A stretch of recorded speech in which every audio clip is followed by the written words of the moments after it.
The reason I've called it screens is I'm just interested in that, even the saying, forming a view. So you're getting different layers of information that are coming from different places, and they kind of stack upon each other, and slowly you're receiving all of these transparent pieces of information, and then at the end of that you've formed a viewpoint on something. It's about, where does your information come from? How are you compiling it? And how does the way that you put the information together form your view or an opinion? My name is Matt Bromhead, and my exhibition is called Screens. So I actually grew up in the Sutherland Shire. I grew up in Loftus, which is at the southern end of the Sutherland Shire, and that was pretty much me throughout high school. And I'm no longer there, but it's one of those things you kind of don't forget it. You find yourself drifting back here. I've kind of stumbled across a bit of a newer way of working with a lot of transparent and translucent papers. So I'm using mulberry paper, which is a Japanese paper. It's actually called kozo paper. I think I just got a little, interested in the idea of layering that a lot of painters and even ceramicists get to use, but my background is a drawing background, and I wanted to introduce some kind of technique to be able to show the construction of an image that you can peer through and see how it's been slowly built.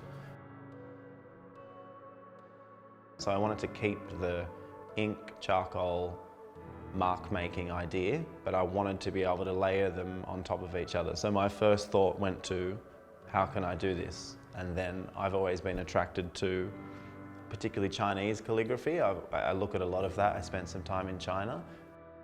And I just started researching papers. And most of them come from Eastern places because they have a history of that type of paper making. And I just stumbled across kozo. It's the strongest paper for its perceived, or at least seemingly. It seems to be quite brittle, but it's actually can take a bit of a hit. There's different cut and torn layers in certain parts. If you look closely, there's definitely different depths, because there's heaviness in some parts and openness in others.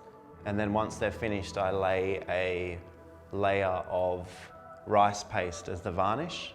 So I lay a thick, gluggy kind of sealant over the top of it, which is just boiled rice, to kind of, well, not conceptually, but just that idea to end the image.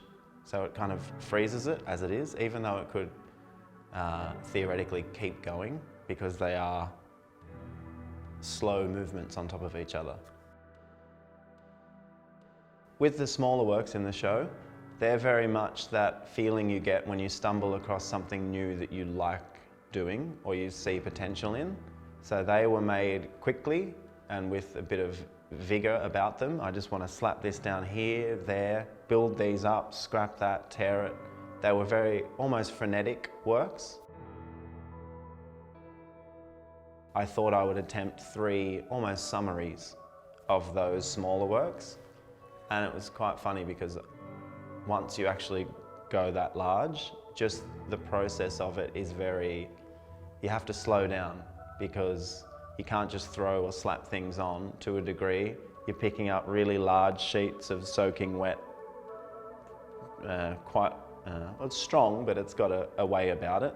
And you're having to wander halfway through the studio, layer it down, and if you're halfway through it tears, then you have to rip the whole thing off, and it's very expensive.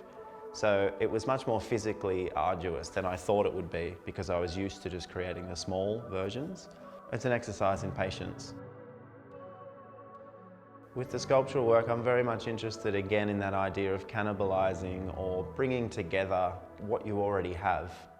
I'm interested in more lo-fi production standards. Like, I like the idea of, not high fidelity, super expensive, anxious finishing techniques. So I like to throw materials together that are just not necessarily belong together, but that I have around.